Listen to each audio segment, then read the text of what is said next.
যখনই কেউ শুকরিয়া বেশি করে তখন মদদ আসতে থাকে, চতুর্দিক থেকে মদদ আয় গেল।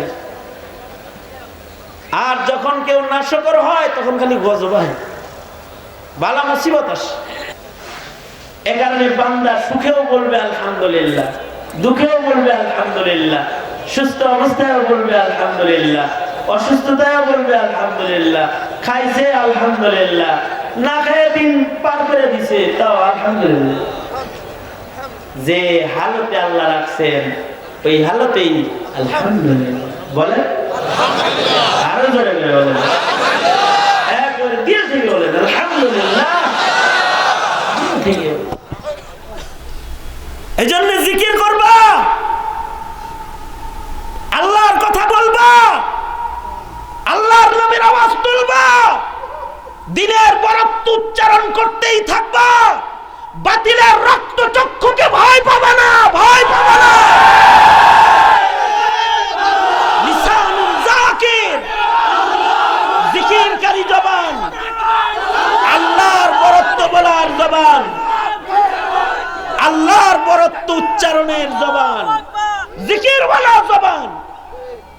নসিব লাগে, নসিব লাগে, নসিব লাগে।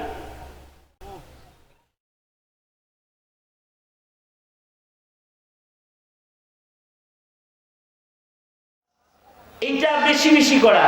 হাজী ইমদাদুল্লাহ মুহাজিরে মক্কি রহমতুল্লাহ আলাইহি হজের সফরে আছেন, চোরে ওনার সব সামান লয়ে গেছে চুরি করে। তো উনি প্রথম বলছে ইন্না লিল্লাহ, পরে কয় আলহামদুলিল্লাহ। প্রথম কিছু ইন্না লিল্লাহ খবর শুই না, পরে কি কয় আলহামদুলিল্লাহ। কিছু সময় পরে যে লোক খবর আনছে যে আপনার মাল চোরে লয়ে গেছে, ওই লোকই বলতেছে হাজী সাহেব চোরাই মাল রাইখা আপনার কাছে তওবা করতেছে, আপনার মাল যেখানে ছিল ওখানেই রাইখাইছে আর আপনার কাছে তওবা করতে আইছে। হাজী সাহেব কয় আলহামদুলিল্লাহ। ঘটনা ঘটছে হইলো চোর তো মাল নিয়ে তো প্রথম গেছে গা, পরে যখন হাজী সাহেব শুকরিয়া করছে আলহামদুলিল্লাহ বলছে, আল্লাহ তাআলা মদদ পাঠাইছে। যেমনি ওনার কারামত এটা, চোরের পা ব্রেক হয়ে গেছে, সামনে হাঁটতে পারে না। কিন্তু আশ্চর্য কারামত, সামনে হাঁটতে পারে না কিন্তু ব্যাগে যাইতে পারে, ব্যাগ গিয়ার খোলা আছে, মাল নিয়ে সামনে যেতে পারতে পারে কিন্তু পিছনে যেতে পারে। পিছনে যায় কোন জায়গায় যায়, যে ঘর থেকে মাল আনছে ওই ঘরের দিকে যদি যায় তাহলে যায়, সামনে হাঁটতে গেলে আটকে যায়। কারামাতুল আউলিয়া হাতুন। তো ঘরে নিয়ে যখন মাল রাখছে, মাল রাখে এবার চিন্তা করে দেখি এবার সামনে খুলছে নি, তো পরে দেখে যে সামনের গিয়ার আবার খুলছে, এবার আবার চিন্তা করে দেখি আবার মাথায় লিয়ে যাইতে পারিনি, আবার চলছে, সামনে যেতে আর চলে না, আবার রাখছে, তা আবার সামনে যায়, চলে, মাল ধরলেই আর চলে না। পরে চোরাই বলতেছে এগুলো কার মাল ধরছিলাম রে, কই যায় আবার আটকে যায়, তার ঠিক কি এর কাছে মাপছে তওবা করে দেয়, এগুলো কার মাল? এটা ইমদাদুল্লাহ মুহাজিরে মক্কির মাল, মানে নিয়ে চল তার কাছে। চোর গেছে হাজী সাহেবের কাছে, আপনি মাল ধরছিলাম, অনুমতি করে মাফ করে দেন আর আমার একটু তওবা করান, আর চুরি করতাম না।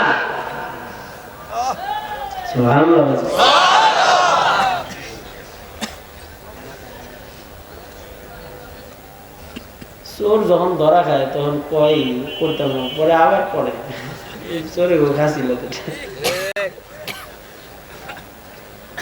খালিস তওবা করলে আর করে না। পিটনি খায় অনেক সময় কয় যে আর করতাম না। এটা ইবলিসও করছে, বুখারী শরীফের ভিতরে আছে। হযরত আবু হুরায়রা মাল পাহারা দিতেছে, বাইতুল মাল, তো বুড়া চোর একটা করে ঢুকছে, ঢুকে যখন আটায় হাতটা লাগাইছে, হযরত আবু হুরায়রা তো সতর্ক ধরে ফেলাইছে। আয় বুড়া চাচা, চুরি করতে আইছেন কেন? তো বুড়া কয়, শখ করে মানুষ চুরি করে নাকি? বিপদে আছে দিয়ে তো আইছি। ছেলে মেয়ে না খায় নিজে আসবো না। ঠিক আছে, মাফ করে দেন, আর কোনো সময় চুরি করতাম না। মাফ চাইছে। হযরত আবু হুরায়রা ছেড়ে দিছে।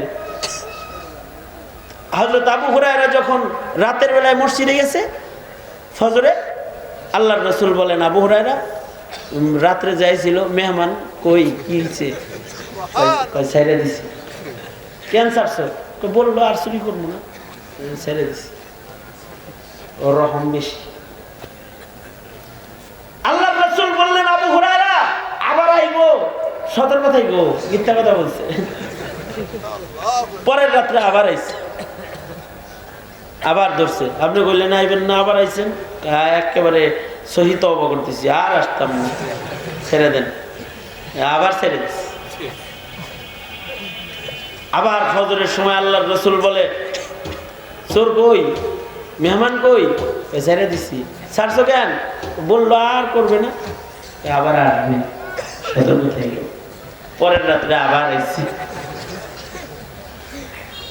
আবু হুরায়রা আবার ধরছে, ধরে কয়, এখন তো আর ছাড়ব না, নবীর দরবারে নিব, চোরের বিচার হবে। নবীর দরবারে যদি চোর যায়, নবী তো আর পক্ষের লোক হইলেই ছেড়ে দেয় না তারে। আল্লাহর রাসূল বলেছেন যে আমার মেয়ে ফাতেমাও যদি চুরি করতো তাও হাত কাটা। হাতের নাই কোনো, আদালতে ইনসাফ হলে এরকম। অবশ্যই এখন সমর্থকও যদি খুনি হয় তাও ছাড়া পায় না। সমর্থক আল্লাহর রাসূলের দরবারে গেলে তার এরকম এত সহজ না জিনিসগুলো। আল্লাহর রাসূল সাল্লাল্লাহু আলাইহি ওয়াসাল্লামের কাছে যাবে আর হাত চোরেরটা সাথে থাকবে, এটা হয়? এখন চোরের ফয়সালা হলো কোনো অবস্থাতেই আদালতে যাওয়া যাবে না, তাহলে হাত থাকতো না। এবার বিপদে বোঝা শয়তান বলে কি, আবু হুরায়রা আমাকে মানুষের আদালতে বিচারে নিবা কেন? আমি কি মানুষ? আমি তো জিন। আমি মানুষের বেশে চুরি করতে আসছি। তবে তুমি যদি আমাকে ছেড়ে দাও, তাহলে আমি তোমাকে একটা আমল শিখিয়ে যাব, যে আমলটা করলে আর কোনো জিন তোমার ঘরে ঢুকতেই পারবে না। হযরত আবু হুরায়রা তো ইলমের জন্য পাগল, না খায়া নবীর দরবারে পড়ে থাকতো ইলম শেখার জন্য। যখন শুনছে যে আমল শিখাবো, ঠিক আছে তাহলে আমল শিখাও, ছেড়ে দিই। ডেইলি আয়াতুল কুরসি পড়া ঘুমাইবা, তাহলে কোনো জিন ঘরে ঢুকতে পারবে না। হযরত আবু হুরায়রা আবার ছেড়ে দিচ্ছে। ফজরের সময় আল্লাহর রাসূল বলেন, আবু হুরায়রা আসছিল নাকি? হ্যাঁ আইছিল তো, ছেড়ে দিছি। আবারও ছাড়ছো কেন? কয় এইবার সহজে ছাড়ি নাই, এবার আর ঢুকতে পারবে না, সেই জিনিস শিখাই ছাড়ছি। কি শিখাইছে তোমারে? আয়াতুল কুরসি পড়তে বলছে শোয়ার আগে, যদি আয়াতুল কুরসি পড়ি তাহলে কোনো জিন ঢুকতে পারবে না বলছে। আল্লাহর রাসূল বলেন, ক্বাদ ইয়াসদিকুল কাযুব, কখনো কখনো মিথ্যাবাদীও সত্য কথা কয়। ঠিকই শিখাইছে আমল, অসুবিধা নেই, কইলো শিখতে হবে। চোর তো চোরই।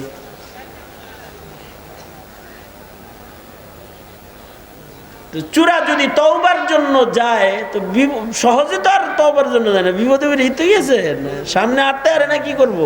তো গেছে যে একাই তওবা করতে আসছে। হাজী ইমদাদুল্লাহ মুহাজিরে মক্কি রাহমাতুল্লাহি আলাইহি, উনাকে আগন্তুক বলে, হযরত আপনার মাল চোরে নিছে, তাও বললেন আলহামদুলিল্লাহ। মাল ফেরত আসছে, চোর তওবার জন্য এসেছে, তাও বললেন আলহামদুলিল্লাহ। দুনো জায়গায় আলহামদুলিল্লাহ বললেন।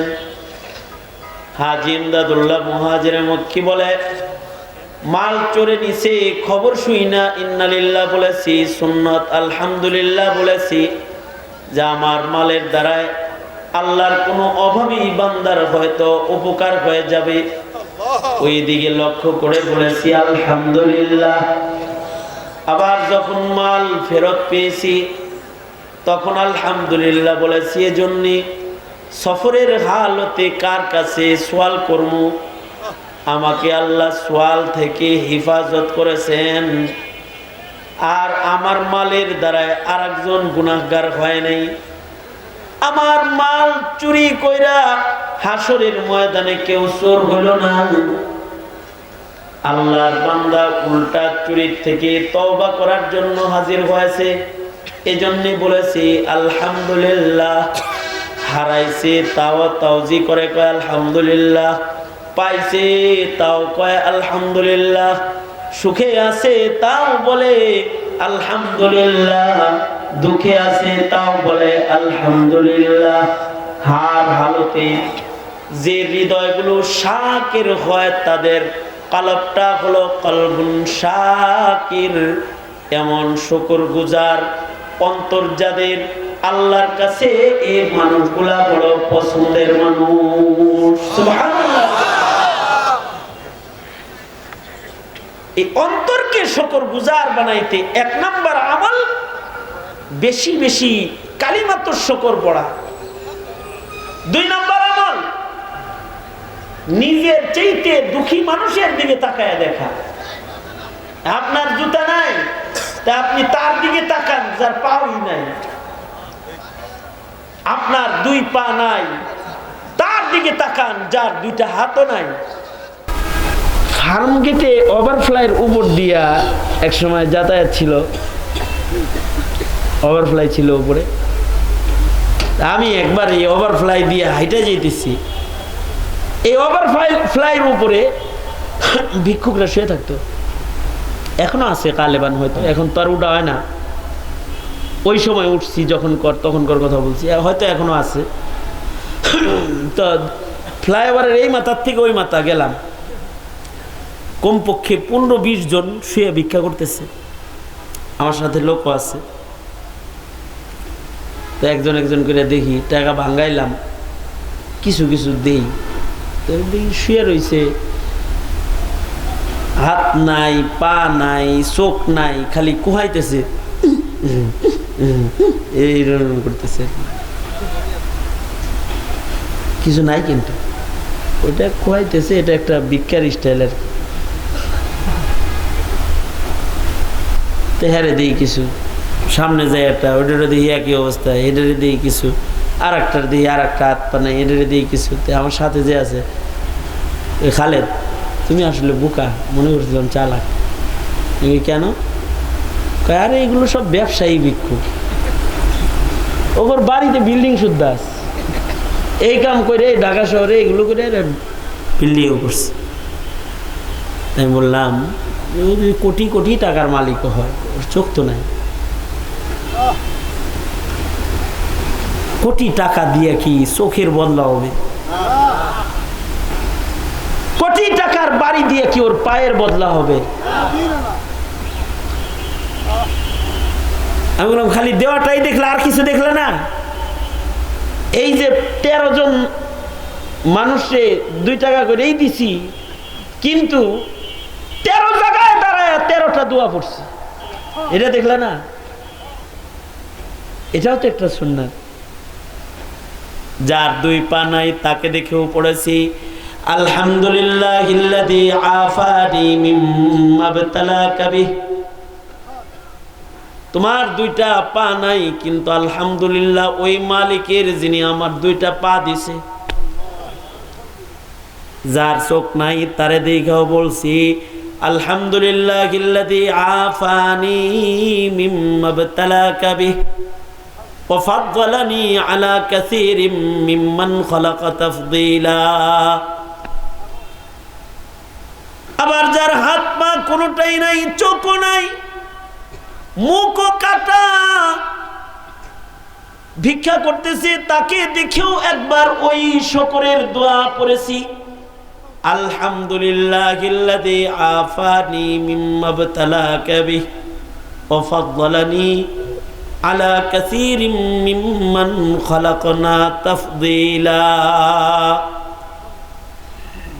বান্দা তার চাইতে দুঃখী মানুষের দিকে নজর করে তাকাবে। যার জুতা নাই সে তার দিকে তাকাবে, যার পা নাই, যার এক পা নাই সে তার দিকে তাকাবে, যার দুই পা নাই, যার দুই পা নাই সে তার দিকে তাকাবে, যার দুটা হাতও নাই। আল্লাহর জমিনে এমন মানুষ আছে যার হাত নাই, পা নাই, চোখ নাই, তার সন্তানও নাই, তার বিবিও নাই, রাস্তায় পড়ে সে ভিক্ষা করতেছে। যদি একটা মানুষ তার চেয়ে নিচের মানুষকে নজর করে তাকায় দেখে, তার হৃদয় কখনো নাশকর হবে না, তখন তার হৃদয় হবে শাকির, আর তার মুখ দিয়া উচ্চারিত হবে আল্লাহর পছন্দের ওই কালিমা আলহামদুলিল্লাহ। কলবুন শাকির। আর আরেকটা জিনিস চাওয়া আল্লাহর কাছে, লিসানুন যাকির, জিকির করনে ওয়ালা জবান। মুসলমানের ঘরে জন্ম, সারা বছরে আল্লাহ কয় না, পুরা কপাল, পুরা কপাল।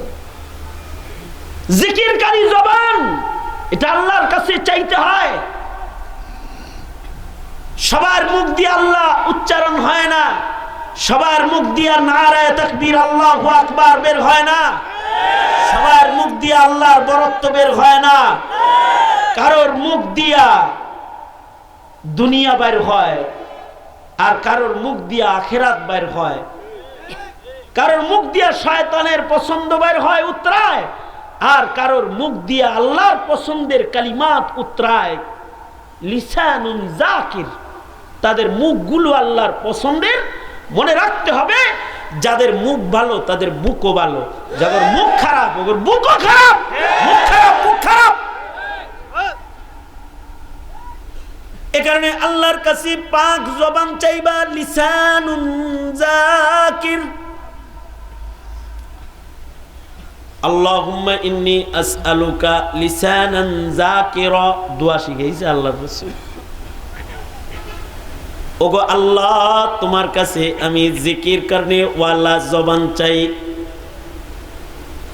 আল্লাহর জিকিরের জবান আল্লাহর কাছে চাইবা। এ জবান কার দান? আল্লাহর নাম বলতে কষ্ট লাগে নাকি? জবান কার দান? চিল্লায়া জোরে আওয়াজ করে জবান দিয়া ডাকুন ইয়া আল্লাহ, আওয়াজ করে বলুন ইয়া আল্লাহ, বলুন ইয়া আল্লাহ, বলুন সুবহানাল্লাহ ওয়ালহামদুলিল্লাহ ওয়ালা ইলাহা ইল্লাল্লাহ, আল্লাহু আকবার, জোরে আল্লাহু আকবার, আল্লাহু আকবার, আল্লাহু আকবার। দানিশ নৌকা নৌকা এগুলো কইও খালি নিয়ে আল্লাহ। রাগের কিছু নাই, রাগ হওয়ার কিছু নাই। মৌলবীর কথা শুনলেই তোমার রাগ ওঠে, রাগের কিছু নাই। মুখে একটু আল্লাহর নাম লই, ও চান্দু ভালো হইয়া যাও। তুমি রাজনীতি করো, দল করো, দলের স্লোগান দাও, আরো দাওগা তুমি, কিন্তু আল্লাহর নাম লইও। কেউ আল্লাহর নাম লইলে বললো না যে এটা ঠিক না, এরকম বললো না, তোমারটা ঠিক না। আল্লাহর নাম নিবা, আল্লাহর নাম নিবা। মুসলমান হয়ে যদি আল্লাহর নাম না লও, জবানে যদি আল্লাহর নাম নিতে ব্যর্থ হও, জবান আল্লাহ থেকে যদি সরাও তাহলে কলব আল্লাহ সইরা যাবে। জবান নাপাক হয়ে গেলে বুক নাপাক হয়ে যাবে। বুক নাপাক হয়ে গেলে ঈমান হেফাজত করতে পারবে না। ঈমান হেফাজত করতে পারবে না। মুখে আল্লাহর নাম লইও।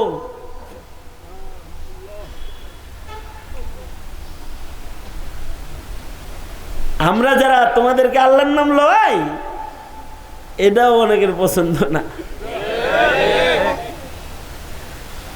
তাকবীর দিবা, আল্লাহর বরত্ব বলবা, আল্লাহর দেয়া জবান দিয়ে আল্লাহর দ্বীনের বরত্ব বলবা।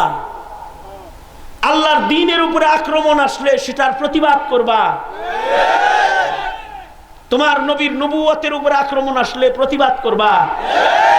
তোমার কোরআনের উপরে আক্রমণ আসলে লিসানুন যাকির, এটা দিয়ে আল্লাহর পক্ষে কথা বলবা, কোরআনের পক্ষে কথা বলবা। এটা আল্লাহর পছন্দ।